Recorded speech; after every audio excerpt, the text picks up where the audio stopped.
um fato novo, né, que ocorreu essa semana,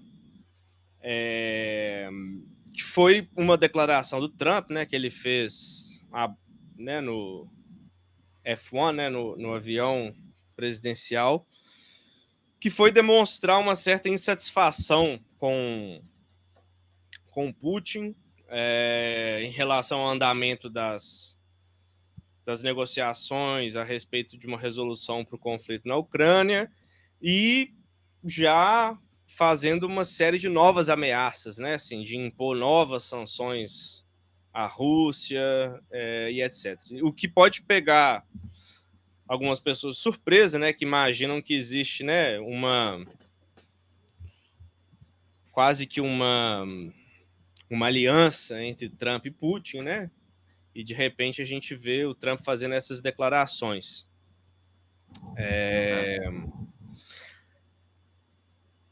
E eu acho que uma coisa que a gente precisa entender, né, assim, é que embora o Trump tenha feito, né, uma série de promessas ao longo da campanha que traria uma resolução rápida para o conflito, de que essa guerra não deveria nunca ter começado, que se ele tivesse sido presidente à época, esse conflito não teria se iniciado, etc. A ideia de que pode haver uma resolução rápida, ela é muito pouco realista, né? Assim, eu acho que isso, muita gente que comenta geopolítica mais a fundo já havia alertado muitas vezes, né? Muito antes do Trump ser eleito e mesmo depois dele ter sido eleito, né? E por uma série de razões, né?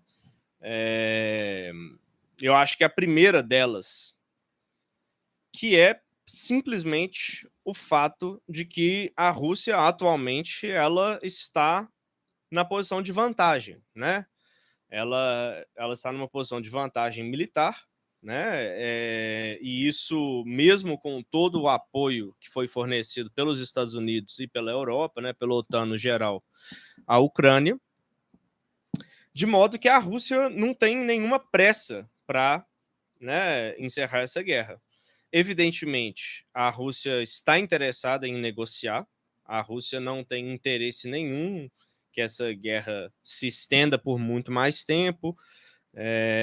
Ela está muito interessada em normalizar suas relações com o Ocidente, no geral, né? Acho que de um ponto de vista político e também fundamentalmente econômico, né? Seria muito importante para a Rússia isso. Mas ela tem objetivos claros, né? Assim, que ela deseja alcançar. E ela não vai abrir mão desses objetivos para trazer uma resolução rápida para o conflito. E do outro lado, né, os Estados Unidos, né, e Trump especificamente, tem muitas razões para desejar que esse conflito se encerre da forma mais rápida, né? Assim, eu acho que, por um lado, existe um reconhecimento por parte da equipe do presidente Trump, né, que a Rússia venceu, né, a guerra e que a cada momento em que essa guerra, quanto mais ela se estende no tempo, pior fica a situação dos Estados Unidos, né? Então, acho que essa é uma razão importante. E a segunda é porque o Trump ele tem outras coisas que ele considera como prioridade, né? E ele gostaria muito de encerrar essa aventura, né, na Ucrânia para poder se reorientar para outras questões. Deu uma. Caiu seu áudio aí, cara. Mas enquanto você tá arrumando o áudio aí, eu também acho Voltou? isso, cara. E assim, é um negócio que as pessoas às vezes Voltou o não se ligam microfone? muito, né? Até agora voltou. Até pela propaganda, assim, essa propaganda ocidental, né? De que os objetivos da Rússia seriam vastíssimos, né? Do ponto de vista de uma ofensiva gigantesca contra a Europa, que é um negócio assim surreal, né? É. de delirante, assim, um negócio. Então, assim, o que eu queria dizer, me parece assim, que os objetivos da Rússia estão muito bem postos já, assim, né? Bem adiantados. Então, assim, de fato, tá no momento para eles que seria tranquilo ir para uma mesa de negociação, mas sem pressa, né? Sem muita É, correria. exatamente. Até porque é, os objetivos da Rússia, né? Eu até li num livro recentemente que fala, tem uma coisa muito interessante. Eles são qualitativos, né? Assim, por quê? Eu acho que, no fundo, o que a Rússia quer de fato é algo que não pode ser negociado de uma forma célere, que é justamente discutir uma nova arquitetura de segurança para a Eurásia como um todo, não só para a Europa, né? Eu acho que a Rússia quer usar essa oportunidade para discutir uma série de coisas, uma série de tratados que foram abandonados pelos Estados Unidos unilateralmente, né, nas últimas décadas. Então, acho que eles querem, eles não acreditam que seja. Vou voltar um pouco. Se você considera que a invasão da Ucrânia seja apenas por um ímpeto imperialista, cujo objetivo é a conquista de território, né? Isso é possível negociar de uma forma muito rápida, né? A gente negocia e retraça as linhas, etc. Agora, o que a Rússia quer é realmente construir um novo aparato institucional e uma nova arquitetura de segurança para a Europa, Sim. né? E isso não é uma coisa que se faz de uma forma rápida, né? E isso envolveria também, né, num estágio posterior, a participação da Europa e da Ucrânia também, né? Sim. Mas não é a posição do Trump, né? O Trump acha que, né, igual ele dizia, que em 24 horas ele encerraria esse conflito. E, ao que tudo indica, né, uma das razões que está fazendo que o Trump está com tanta pressa para isso é essa nova situação no Oriente Médio, né, que É. hoje em dia já se fala de uma forma muito mais aberta, né, de um possível ataque real dos Estados Unidos ao Irã, né? E nesse caso seria um conflito de uma outra magnitude, né? Um conflito que os Estados Unidos precisaria dedicar grande parte dos seus recursos, né, para ele. Que, portanto, a guerra na É. Ucrânia seria um grande atraso. Então, Para ser sincero, eu acho, assim, que eu acho que é bem isso. E é o que se deve esperar, né?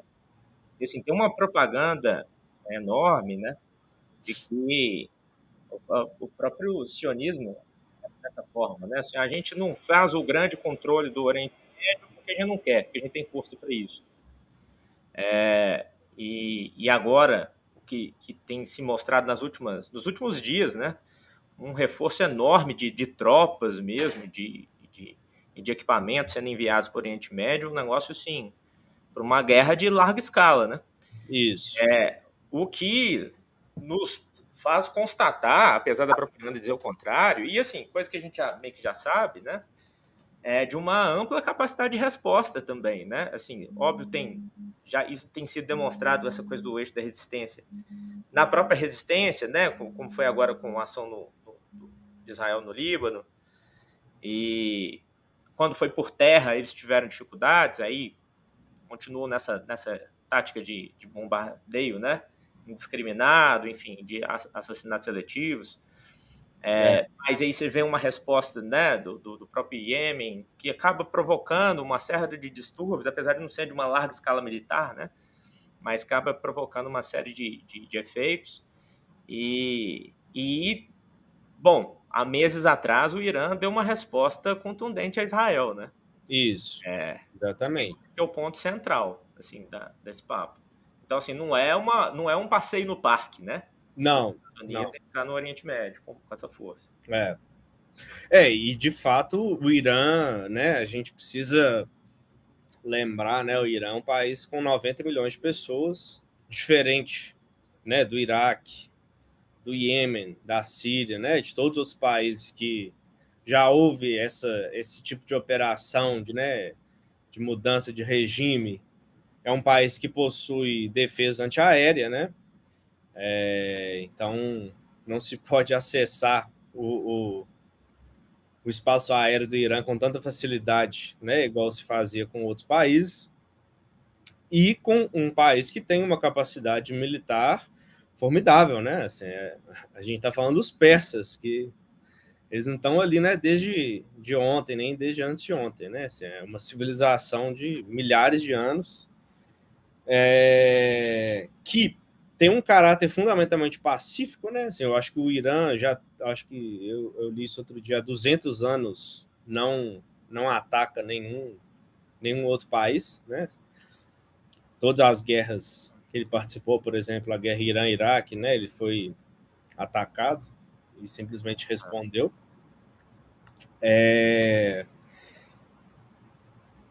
Então seria assim, seria qualitativamente um outro tipo de conflito, né, do que a gente está acostumado no Oriente Médio. Sim. Cara, E as consequências, e aí eu acho que, né, a gente poderia desdobrar isso nessa questão econômica, né, das tarifas, que é um conflito que produziria consequências econômicas inigualáveis, né? Porque a gente está falando do preço do petróleo, né, no mundo inteiro, um processo inflacionário que afetaria, né, todos os cantos do mundo, né? é. O Marcos coloca essa questão aí, eu acho que ela é fundamental, porque ela tem também relação com isso, né? Eu acho que menos com o Oriente Médio, apesar da gente saber que tem uma preocupação grande da China, né? Que foi uma parceira importante do Irã nos últimos anos. Inclusive, uma parceira importante de reaproximação do Irã com o mundo árabe, né? Esse mundo árabe Isso, mais tradicionalmente ligado aos Estados Unidos, pelo menos nas últimas décadas. E aí, a Arábia Saudita, enfim, essa turma. Mas tem essa questão, né, que eu acho que tem um pouco, tá um pouco relacionada aí também com os desdobramentos da guerra da Ucrânia, para acabar com isso logo também, né, do ponto de vista dos Estados Unidos, que é uma tentativa de mudar o foco, né, que está relacionado agora com as coisas da guerra comercial também, mas de tentar há quem diga, né, que os Estados Unidos está tentando uma estratégia aí de separação de Rússia e China, né? Pelo menos paulatinamente, em alguns interesses.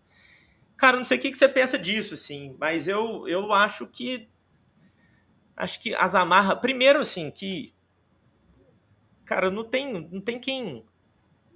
quem já não conheça o padrão de atuação norte-americano, assim, né? Então, mesmo sendo pragmático, assim, você teria que excluir diversos cenários assim de possibilidade de reversão do quadro que está posto o tempo inteiro, né, com aqueles malucos lá. isso. E as amarras hoje, cara, os laços entre, assim, de negócio mesmo, de grana, circulando um lado para o outro, tecnologia, apoio militar para lá e para cá, entre China e Rússia, eu acho que hoje está num patamar quase que pelo menos num curto prazo aí, irrevogável, né? Eu não sei. Assim, eu acho que tem uma série de dimensões essa questão que a gente pode pensar sobretudo colocando uma perspectiva histórica, né? Assim, porque as relações entre a Rússia e a China, elas sempre foram muito tensas, né? São países que eles compartilham uma fronteira gigantesca, se eu não me engano, 3.000 quilômetros de fronteira, né? Uma relação que na grande maior parte do tempo foi bastante hostil, né? E na Guerra Fria, né, a estratégia dos Estados Unidos para isolar a Rússia foi essa coisa de relações internacionais que é contention e engagement, né? Assim, que a política dos Estados Unidos para isolar, para conter a Rússia, era se aproximar da China, né? E aí é aquele momento clássico do Kissinger, que reata as relações diplomáticas com a China, etc. E com o fim da Guerra Fria, né, em que a Rússia aparentemente deixara de ser um adversário aos Estados Unidos no plano global, né, muitos americanos achavam que os Estados Unidos deveria justamente adotar essa política de aproximação com a Rússia para isolar a China, né? As pessoas que já, né, no final dos anos 80, no meio dos anos 90, já entendiam que a China seria a grande potência do futuro, defendiam essa tese, né? E os Estados Unidos ele fez justamente o contrário, né? Assim, ele adotou uma série de políticas de isolamento da Rússia, por exemplo, né, a expansão da OTAN, gestos provocativos, né, baseados na ideia de que a Rússia e a China nunca seriam capazes de resolver as suas diferenças, né, e que eles não seriam capazes de formar uma aliança. Eu acho que isso é um pouco da estupidez assim, ocidental, porque evidentemente os russos e os chineses entenderam o que estava em jogo e eles trabalharam arduamente, né, nas últimas décadas para estabelecer boas relações e vale lembrar que em 2022 eles fizeram um tratado que não é nem de aliança, nem de um acordo, né? Na verdade era um tratado de amizade, né? Amizade infinita entre os povos, alguma coisa assim. Então eu acho que você tem razão, que esse processo é irrevogável, mas e aí tem uma outra dimensão a isso, que é com a mudança climática, né, e o fato de que o Ártico vai se tornar cada vez mais navegável, e a Rússia, que ocupa 50% do território do Ártico, mas ela está rodeada de países que pertencem à OTAN, ela depende do apoio chinês para ter uma presença forte, né, nesse novo oceano que está se abrindo, né, nessas novas rotas comerciais. Mas, por outro lado, a Rússia também não é ingênua e ela sabe que a posição de dependência total em relação a um país não é uma situação benéfica. Então, eu acho que a Rússia ela gostaria, sim, de manter boas relações, tanto com o Ocidente quanto com a China. Eu acho que a Rússia ela também teme a situação de se tornar absolutamente dependente da China, né? Sim. Então, eu não acho que eles optaram totalmente por essa via oriental também, né? Eu acho também, eu acho por aí. Assim, e tem a própria via oriental, ela vai muito para além, digamos assim, né? Ela vai muito para além da China, né? Óbvio que tem essa coisa da aliança sem limites, enfim, os laços entre Rússia e China estão bastante acentuados, né? Mas a Rússia é um tradicional negociador ali com a Índia, com o Paquistão, com a própria Turquia, né? Apesar de diversos aspectos conflituosos também, inclusive agora, depois da guerra da Ucrânia, né? Toda essa questão envolvendo o Mar Negro ali. Mas a Rússia tem relações muito íntimas, né, com toda essa via oriental como um todo, né? E com o Ocidente vinha numa construção boa até ela ser desmontada, principalmente com a Alemanha, tinha aquela coisa, essa ligação de fornecimento de energia, né, do gás natural, Nord Stream, aquela coisa toda. E depois a coisa degringolou, que é aí que veio o outro ponto, assim, Tomás, que eu acho que também para a Rússia acaba não tendo muita alternativa, que é o absurda influência, nem sei se influência, cara, mas uma pira geral, assim mesmo, nas lideranças europeias, né? Isso, Aí que tá, que eles é que não querem relação com a Rússia, né? Assim, no limite, né? E aí, a ponto de se auto-prejudicar, né? Porque a Europa já vinha enfrentando problemas relacionados à desindustrialização. Isso ficou evidente da crise de 2008 para cá, No Covid, degringolou. Quem segurava um pouco ainda era os investimentos estratégicos alemães, assim, que conseguia navegar bem, inclusive na coordenação da institucionalidade europeia, né? Vide o papel deles com a Grécia, enfim, aquela coisa toda. E, de repente, os caras deram um cavalo de pau e aprofundaram a crise que já era tendencial, né? Então, agora, eu não sei. Agora vamos ver se vai ter uma reconversão desse processo com o outro assunto que nós vamos debater daqui a pouco, com essa história desse novo posicionamento norte-americano, né?